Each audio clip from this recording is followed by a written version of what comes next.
నమస్కారం, నా పేరు బాలా. బీసీఎన్ న్యూస్ కి స్వాగతం. ముందుగా ముఖ్య అంశాలు. జగన్ తన తీరు మార్చుకోవాలన్న ఉండి ఎమ్మెల్యే రఘురామకృష్ణంరాజు ప్రజలను మభ్యపెట్టేలా వ్యవహరిస్తున్నారంటూ ఆరోపణ.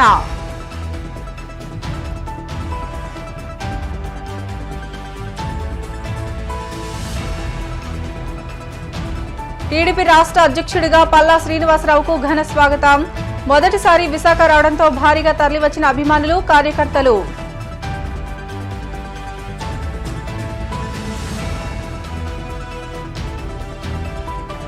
కాకినాడ రూరల్ ఎమ్మెల్యే పంతం నానాజీ ఎదుట వాలంటీర్ల ఆవేదన. వైసీపీ నాయకుల ఒత్తిడి వల్లే రాజీనామా చేస్తామంటూ స్పష్టం.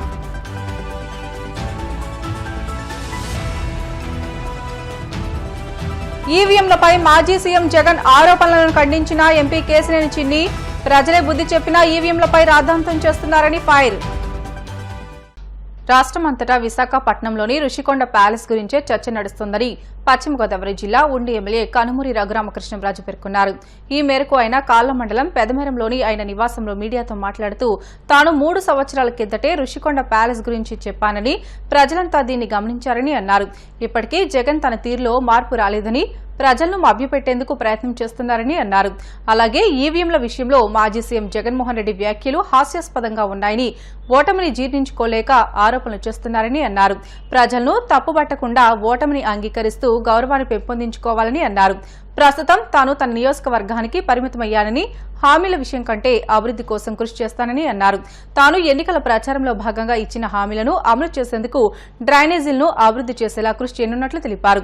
ఉండి ఇరిగేషన్ డెవలప్మెంట్ ఫండ్ను ఏర్పాటు చేసి నిధులు సేకరించేలా ప్రత్యేక కార్యాచరణ రూపొందించినట్లు తెలిపారు. కాలువల అభివృద్ది నిమిత్తం ఆక్వా రైతులంతా ఎకరాకు 1000 రూపాయల చొప్పున నిధులు జమ చేయాలని సూచించారు. త్వరలో బ్యాంకు ఖాతా నెంబర్ తెలియజేస్తామని అన్నారు. అలాగే రోడ్లు, తాగునీటి సమస్యల పరిష్కారానికి ఏం చేయాలో ఆలోచించనున్నట్లు తెలిపారు. అంత రాష్ట్రం అంతా 2 రోజులుగా జగన్మోహన్ రెడ్డి గారు ఆయన కట్టుకున్న ప్యాలెస్ గురించి, దాని మీద వైఎస్ఆర్ కాంగ్రెస్ పార్టీ వివరణ, విశాఖపట్నం ప్యాలెస్ మీద ఆయన వివరణ, ఏదో ఒక ఐకానిక్గా కట్టాలి అనుకున్నాం. ఆ తర్వాత మరి కొంతమంది అధికారులు మరి విశాఖ రాజధానిగా అనుకున్నప్పుడు మరి అధికారులు ఈయన ఇక్కడ ఇల్లు, వచ్చిన ఆఫీసు ఉంటే చాలా బాగుంటుందని సూచించారట. ఆ సూచన మేరకు స్వల్ప మార్పులు చేసి ఆయన నివాసానికి అనుగుణంగా స్వల్ప మార్పులు చేసి ఏదో సింపుల్గా కేవలం ఒక 500 కోట్లు ఖర్చు పెడితే, అంటే అతని ఉద్దేశంలో అతను తినేసింది 1000 కోట్లు 1,00,000 కోట్లు ఉంది కాబట్టి అవన్నీ మర్చిపోయి 500 కోట్ల కోసం ఎదగకూడదు ఏంటారు అన్నట్టుగా మరి ఆయన ఫీల్ అయ్యారా అన్నది నాకు అర్థం కాల. అంటే ప్రజలకి ఇంకా ఇంగిత జ్ఞానం లేదు అని జగన్మోహన్ రెడ్డి గారు ఎందుకని భావిస్తున్నారు అనేది నాకైతే అర్థం కావట్లా. ఈయన 5 నెలల క్రితం 7 నెలల క్రితం వాళ్ళ అధికారులు ఐడెంటిఫై చేశారని చెప్పడం జరిగింది. 3 సంవత్సరాల క్రితం ఆ కొండ మీద ఆ రిషికొండ కోట కట్టడం ప్రారంభించారు. అది అందరికీ తెలుసు. నేను సుమారు 2 సంవత్సరాల క్రితం ఒక బ్లాకు జగన్మోహన్ రెడ్డి ఇంటి బ్లాకు, ఆ పక్కన సెక్రటరీస్కి ఒక బ్లాకు, సెక్రటరీస్ వీళ్ళందరూ కనీసం ఒక 10-15 మంది సెక్రటరీలు ఓవర్ నైట్ స్టేక్ కానీ, కపుల్ ఆఫ్ డేస్ స్టేక్ కానీ, ఇంకొక బ్లాక్ అని చెప్పి ఇప్పుడు 2 ఏళ్ళ క్రితమే నేను చెప్పా. ఆ బాత్రూమే పేదవాడికి, అంటే నిత్యం పేదవాడి తరఫున పెత్తందారులతో పోరాడే జగన్మోహన్ రెడ్డికి మరి ఆ పేదవాడి 2 పేదల ఇల్లు సైజు కన్నా పెద్ద బాత్రూము, ఆ కమోడ్ ఖరీదు ఒక 12 పేదవాడి ఇళ్ళ ఖరీదు అయిన కమోడు. అంటే ఇవన్నీ ఆయనకి చచ్చినంత డబ్బు ఉంది. జగన్మోహన్ రెడ్డి గారు ఏదో బీచ్లో సైట్ కొనుక్కుని ఆయన 500 రెట్లు కట్టుకున్నా కూడా ఎవడో బాధపడ్డాం. కానీ పాపం ఆయన అనుకున్నది ఏంటంటే రాబోయే 20 సంవత్సరాలు ఆయనే ముఖ్యమంత్రిగా ఆయన అనుకుని ఆ మాత్రం ఖర్చు మనకెందుకు అని చెప్పి ప్రభుత్వం ఖర్చుతోటే ఆయన కట్టించుకున్నాడు. పూర్తిగా నా నియోజకవర్గానికి నేను పరిమితమై ఎలాగా నిధులు లేమైతే చాలా దారుణంగా ఉంది. ప్రభుత్వం మారినప్పటికీ కూడా ఓవర్ నైట్ మరి ఎందుకంటే చాలా హామీల బర్డెన్ ఉంది. పెన్షన్లు, మరి 50 ఏళ్ళకే పెన్షన్లు, ఎన్నో సూపర్ సిక్స్లు ఇవన్నీ ఉన్నాయి. అవన్నీ ఉన్నాయి కాబట్టి ప్రభుత్వం మీద ఎక్కువ బర్డెన్ పెట్టకుండా మరి నా నియోజకవర్గాన్ని ఎలాగ అభివృద్ధి పదంలో ముందుకు తీసుకెళ్ళాలి అనే దాని మీద నాకు కొన్ని ఆలోచనలు వచ్చినాయి. నేను మన జిల్లా కలెక్టర్ గారు సుమిత్ కుమార్ గాంధీ గారితో చర్చించడం జరిగింది. ఇందులో భాగంగా నేను ఎన్నికల ప్రచారంలో కూడా చెప్పింది, డ్రైనేజ్ అండ్ ఇరిగేషన్ సిస్టమ్ పూడిక తీయక అసలు ఉమ్మడి జిల్లాకే గత 5 సంవత్సరాల్లో మరి ఎంత ఇరిగేషన్ సిస్టమ్ ఉంటే 5 కోట్ల రూపాయలు కేటాయించడం జరిగింది. ఉమ్మడి జిల్లాకి గత ప్రభుత్వ హయాంలో కేవలం 5 కోట్ల రూపాయలు కేటాయించడం జరిగింది. అంటే ఏ ఒక్క పని, ఒక చిన్న పార కూడా కెనాల్లో వాళ్ళు పెట్టిన పాపాన పోలా. ఉండి ఇరిగేషన్, స్టార్ట్ విత్ ఇరిగేషన్, ఇంకా రోడ్స్కి అన్నిటికి వెళ్తాం. ఉండి ఇరిగేషన్ డెవలప్మెంట్ ఫండ్ అని కలెక్టర్ గారే ఒక సెపరేట్ అకౌంట్ ప్రారంభించేలాగా, దానికి నేను నా స్నేహితులు ఒక 50 లక్షల రూపాయలు ఆ ఫండ్లో మా వ్యక్తిగతంగా మేము జమ చేసి, అలాగే ఆక్వాకల్చర్లో ఉన్న, ఎందుకంటే అగ్రికల్చర్ ఇప్పటికే అస్తవ్యస్తంగా ఉంది, అన్ని కెనాల్స్లో ఆ గుర్రపు డెక్క ప్రాబ్లం కానీ, పూడికిపోయిన దగ్గర ఆ పూడిక తీయటానికి స్మూత్ ఫ్లో ఆఖరి ప్రాంతం వరకు కూడా ఆ నీరు దూర ప్రాంతాలకు కూడా ఎటువంటి అబ్స్ట్రక్షన్ లేకుండా నీళ్లు అందేలాగా, సో మంచినీరు కూడా అందుతుంది. ఎటువంటి ఇరిగేషన్ డ్రైనేజ్ కెనాల్స్ జోలికి వెళ్ళకపోయినా ఇబ్బంది లేని విధంగా ప్రజల పార్టిసిపేషన్తో అది చేయాలని, అలాగే గ్రామాల స్వయం అభివృద్ధికి, క్యాష్ జనరేషన్కి కూడా ఏం చేయాలి, ఇదే విధంగా గ్రామాల్లోని రోడ్స్కి మన్రేగా నిధుల్ని సక్రమంగా, మన్రేగా నిధులు సక్రమ వినియోగం, మ్యాక్సిమం వర్క్ ఎలా చేయాలి అనే దాని మీద మరి గతంలోనే చంద్రబాబు నాయుడు గారు ఒక పిహెచ్డి చేసినంత పని చేశారు.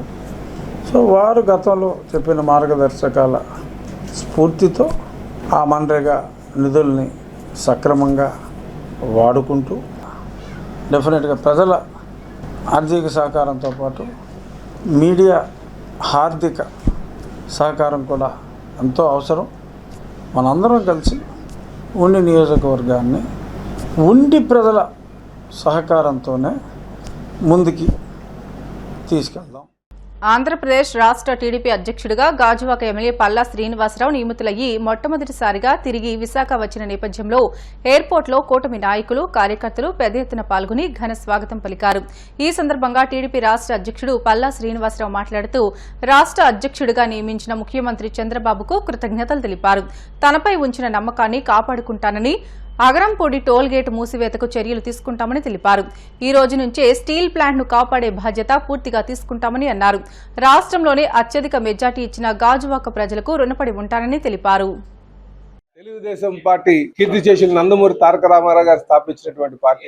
ఈ పార్టీకి రాష్ట్ర అధ్యక్షులుగా నన్ను నియమించడం నా పూర్వజన్మ సుకృతంగా భావిస్తున్నాను. తెలుగుదేశం పార్టీ జాతీయ అధ్యక్షులు, ముఖ్యమంత్రి అయినటువంటి శ్రీ నారా చంద్రబాబు నాయుడు గారు ఏ ఆలోచనతో అయితే నా శక్తి సామర్థ్యాల మీద నమ్మకం పెట్టుకుని ఈ పదవి ఇచ్చారు, ఈ పదవి తగు న్యాయం చేసేటట్టుగా ఇటు పార్టీని, ప్రభుత్వాన్ని, ఎందుకంటే పార్టీ క్యాడరే ఈరోజు ఈ ప్రభుత్వాన్ని తీసుకురావడానికి కృషి చేశారు 5 సంవత్సరాల పాటు. వారికి సముచిత స్థానం కల్పించి ఒక వారధిలాగా, ఇటు పార్టీకి ప్రభుత్వానికి ఒక వారధిలాగా వ్యవహరిస్తూ ప్రజారంజకమైనటువంటి పాలన, ప్రజాస్వామ్య విలువలతో కూడినటువంటి పాలనని చేస్తామని చెప్పి ఈ సందర్భంగా తెలియజేస్తూ, యువ నాయకత్వాన్ని ప్రోత్సహించాలి, కొత్తదనాన్ని పార్టీలో తీసుకురావాలని తెలుగుదేశం పార్టీ ప్రధాన కార్యదర్శి, జాతీయ ప్రధాన కార్యదర్శి లోకేష్ బాబు గారి ఒక ఆలోచన ఉందో దానికి అనుగుణంగానే ముందుకు వెళ్తామని చెప్పి కూడా ఈ సందర్భంగా తెలియజేస్తున్నాను. ఈ రోజు నాకు ఈ పదవి వచ్చిందంటే ఇది గాజువాక ప్రధానికి వచ్చినటువంటి అత్యధిక మెజార్టీ కారణం అని కూడా ఈ సందర్భంగా తెలియజేస్తూ, ఈ సందర్భంగా గాజువాక ప్రజానికానికి నేను ధన్యవాదాలు తెలియజేస్తూ, ఏ నమ్మకంతో అయితే నాకు గాజువాక ప్రజానికం ఇంత భారీ మెజార్టీ ఇచ్చారో ఖచ్చితంగా ప్రజలకి ఏదైతే వాగ్దానం చేస్తామో దానికి అనుగుణంగా నడుచుకుంటాం. ఈ రోజు కొంతమంది నాయకులు మాట్లాడుతున్నారు, అది ప్రభుత్వ గెస్ట్ హౌస్ కింద నుంచి 700 కోట్లు పెట్టి ప్రభుత్వ గెస్ట్ హౌస్ ఉండాల్సిన అవసరం లేదు. ఎందుకంటే అక్కడ ప్రభుత్వాలకి సంబంధించి నాయకులకు సంబంధించిన సర్క్యూట్ వస్తుంది. దానికి ఏదైతే ఆ ఏరియా టూరిజం ఉందో టూరిజంకి ఇచ్చేటట్టుగా నా ఆలోచన ఉంది. అలాగే రేపు ప్రజల యొక్క ఫీడ్బ్యాక్ తీసుకునే విశాఖపట్నం ప్రజల యొక్క మనోభావానికి అనుగుణంగా ముందుకు వెళ్తామని చెప్పేసి కూడా తెలియజేస్తున్నాను. ఎందుకంటే అంత కాస్ట్లీ దాంట్లో తీసుకొచ్చి ప్రభుత్వ గెస్ట్ హౌస్ కింద పెడితే దాని మెయింటెనెన్స్ కూడా చేయలేము. ఆ మెయింటెనెన్స్ చేయాలంటే దానికి టూరిజంకి ఇస్తే బాగుంటుంది అనేది సొంత అభిప్రాయం. ఏదైనా సరే గాజువాక ముందు విశాఖపట్నం ప్రజానికి ఒక ఆలోచనకు అనుగుణంగా పార్టీతో మాట్లాడి తీసుకెళ్తామని చెప్పి సందర్భంగా తెలియజేస్తున్నాను. బ్యాడ్ ప్రచారం అని ఏదైతే అంటున్నారో అది ముమ్మాటికి బ్యాడ్ ప్రచారం. ఒక కొండను దొల్చేసి ఉన్నటువంటి రిసార్ట్ను కూలదీసి ఇది ఎవరో అధికారులు ఉండడానికో లేకపోతే రాజకీయ నాయకులు ఉండడానికి నిర్మాణం చేశారంటే అది నిజంగా నవ్వుకోవాల్సినటువంటి విషయం. 700 కోట్లు ఖర్చు పెట్టి అంత ప్రజాధనం వృధా చేసి కనుక దాన్ని మెయింటైన్ చేయడం కూడా అంత సులువైన పని కాదు. కనుక నాయకులు ఆలోచన చేసుకోవాలి ప్రజాధనం మనం ఖర్చు చేసేటప్పుడు. నాకు తెలిసి వృధా ఖర్చు చేశారనేది మా భావన అని చెప్పి సందర్భంగా తెలియజేస్తూ, దాని నుంచి టూరిజం ఆ ప్రాంతం టూరిజం సంబంధించి కనుక దానికి అలాగే టూరిజంకి ఆధీనంలో ఉంది కనుక దానికి తగ్గట్టుగా ప్రజల యొక్క అనుభవం మనోభావాలకు అనుగుణంగా వెళ్తాం. వైసీపీ ప్రభుత్వంలో వాలంటీర్లుగా పనిచేస్తున్న తమను ఆ పార్టీ ప్రజాప్రతినిధులు నాయకులు మోసం చేస్తారని, వారి ఒత్తిడితోనే రాజీనామా చేయాల్సి వచ్చిందని కొంతమంది వాలంటీర్లు కన్నీటి పర్యంతమయ్యారు. గత ఏప్రిల్ నెలలో రాజీనామా చేసిన పలువురు వాలంటీర్లు మంగళవారం కాకినాడ రూరల్ ఎమ్మెల్యే పంతం నానాజీని ఆయన నివాసంలో కలిసి తమ దుస్థితిని వివరించారు. వైసీపీ నాయకుల ఒత్తిడితోనే బలవంతంగా రాజీనామా చేయాల్సి వచ్చిందని ఆదుకోవాలని కోరారు. రాజీనామా చేయకుంటే వచ్చేది వైసీపీ ప్రభుత్వమేనని అప్పటి నాయకులు, మీ పోస్టులు ఇక ఉండవని ఇప్పటి నాయకులు హెచ్చరిస్తున్నారని వాపోయారు. గౌరవనీయులైన చంద్రబాబు నాయుడు గారికి నమస్కారం. ఇక్కడ వచ్చిన కారణం ఏంటంటే మన ఎమ్మెల్యే గారి దగ్గరికి రావడానికి కారణం ఏంటంటే మేము రొమ్మనిపేట రూరల్ వాలంటీర్స్ అండి, రిజైన్ చేసిన వాలంటీర్స్ అనమాట. ఎందుకంటే మేము ఒక రిజైన్ చేయడానికి కారణం కూడా ప్రెజర్ వల్ల రిజైన్ చేయాల్సి వచ్చిందండి. రాజకీయ వ్యక్తుల కారణం వల్ల మేము చేయాల్సి వచ్చింది. ఇప్పుడు ఏంటంటే మేము చిన్న ఉద్యోగం చాలా చిన్న ఉద్యోగం అయినా సరే మాకు ఎంతో ఇంపార్టెంట్ అండి. అందుకనే ఎమ్మెల్యే గారిని తిరిగి మమ్మల్ని తీసుకోవాల్సిందిగా కోరుతున్నాను అనమాట. నానాజీ గారు దీని మీద అందరూ మేము ఆధారపడి ఉన్నాము. సో అందుకని కాబట్టి మా అందరినీ తిరిగి తీసుకోవాల్సిందిగా మేము కోరుతున్నాము. మేము గత వైఎస్ఆర్సీపీ ప్రభుత్వంలో వాలంటీర్గా వర్క్ చేసాము. ఎలక్షన్ కమిషనర్ ఆదేశాల ప్రకారంగా మమ్మల్ని పక్కన పెట్టడం జరిగింది. కాకపోతే రాజకీయ ఒత్తిడి వల్ల మేము అందరం రిజైన్ చేయడం జరిగింది. కాబట్టి ఇదే గవర్నమెంట్లో మమ్మల్ని అందరినీ మళ్ళీ ఇదే వ్యవస్థలో మమ్మల్ని కొనసాగించాలని మా అందరి తరఫున నేను కోరుకుంటున్నాను. ఎందుకంటే ఇదే జీతం మీద ఆధారపడి చాలామంది ఫ్యామిలీస్ని కుటుంబాన్ని గడుపుతున్న వాళ్ళు ఉన్నారు. కాబట్టి మమ్మల్ని అందరినీ మీ దృష్టికి తీసుకుని మా అందరికీ న్యాయం చేయాలని కోరుకుంటున్నాము. దయచేసి ఇది చంద్రబాబు నాయుడు వరకు చేరేలా మీరు అందరూ మమ్మల్ని కొంచెం జ్ఞాపకం చేసుకోండి. మమ్మల్ని అందరికీ కూడా ఎవరైతే రిజైన్ చేశామో వాళ్ళందరికీ న్యాయం జరిగించాలని నేను మా వాలంటీర్ కాకినాడ రూరల్ వాలంటీర్ అందరి తరఫున నేను కోరుకుంటున్నాను. పేదల స్థలాల పేరుతో కొమరగిరి ప్రాంతంలో అవినీతికి పాల్పడిన వారిపై చర్యలు చేపడతామని కాకినాడ సిటీ ఎమ్మెల్యే వనమాడి కొండబాబు పేర్కొన్నారు.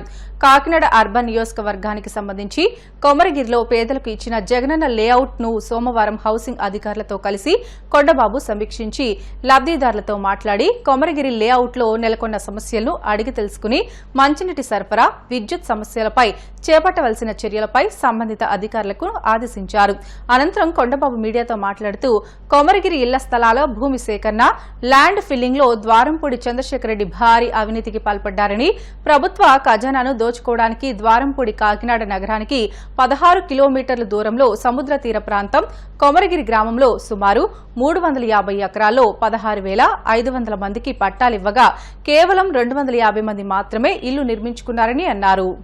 కాకినాడకి సుమారు 14 కిలోమీటర్ల దూరంలో కొమరగిరి లేఅవుట్లో ఇల్లు ఇచ్చారండి. ఇప్పుడు మనం ఉన్నది ఆ ప్రాంతం. అందరికీ పేదవాడికి ఇల్లు ఇస్తానని చెప్పి 2020లో శంకుస్థాపన చేశారు. 20 డిసెంబర్ 20 అయినా ఇక్కడ 16,000 మందికి ఇల్లు ఇస్తే 218 మంది ఇల్లు కట్టుకున్నారండి. ఈ రోజున 16,000 మందికి ఇల్లు. దానికి అనేక కారణాలు ఉన్నాయి. ఈ రోజు చూడండి, రూరల్ ఏరియాలో ఇచ్చారు ఈ రోజు ఈ ప్రాంతం. కాకినాడ సిటీకి 14 కిలోమీటర్లు, అంటే ఇది పిఠాపురం కాన్స్టిట్యున్సీలోకి వస్తుంది. యాక్చువల్లీ రూరల్ లోనేమో సెంటినర్ ఇచ్చారండి. రూరల్ లో ఇచ్చిన ప్రజలందరికీ సెంటినర్ ఇచ్చారు, వీళ్ళకి సెంట్ ఇచ్చారండి. చిన్న ఇల్లు చూస్తే లోపల ఒక చిన్న గది, ఒక చిన్న హాలు, ఒక కిచెన్. ఒక ఫ్యామిలీ ఉండాలంటే, భార్య భర్త 2 పిల్లలు ఉండాలంటే కూడా కష్టం. ఇది పేదవాళ్ళ కోసం కట్టిన ఇల్లులా లేదండి. ఇది కేవలం ఏదో ఓట్ బ్యాంక్ కోసం, ఎలక్షన్ వచ్చేస్తుంది ఓట్లు దండుకోవడం కోసం కట్టినట్టు ఇల్లులా ఉన్నాయి ఇవన్నీ. అయినా ప్రజలు ఓట్లు వేయలేదులేండి, చాలా తెలుగుగా ప్రవర్తించారు ఇక్కడ వాళ్ళందరూ కూడా. 30,000 ఇక్కడ 16, అక్కడ 14,000 ఇల్లు ఇచ్చారు. వాళ్ళందరూ కలిపి ఒక ఫ్యామిలీ 2 ఓట్లు వేస్తే 60,000 ఓట్లు వస్తాయని చెప్పి లెక్కలేసుకున్నారు. ఇది ప్రజలకు అందమైన ప్రదేశం కాదు, ఇక్కడ ఇవ్వద్దు. వర్షం వస్తే మునిగిపోద్ది, సముద్ర పొంగితే నీళ్లు వచ్చేస్తే ఇప్పటికే ఖాళీ చేస్తున్నారు గ్రామాలన్నీ కూడా అని చెప్పినా వినిపించుకోకుండా ఇచ్చారండి. బులెటిన్లో షార్ట్ బ్రేక్ తీసుకుందాం. Stay with us.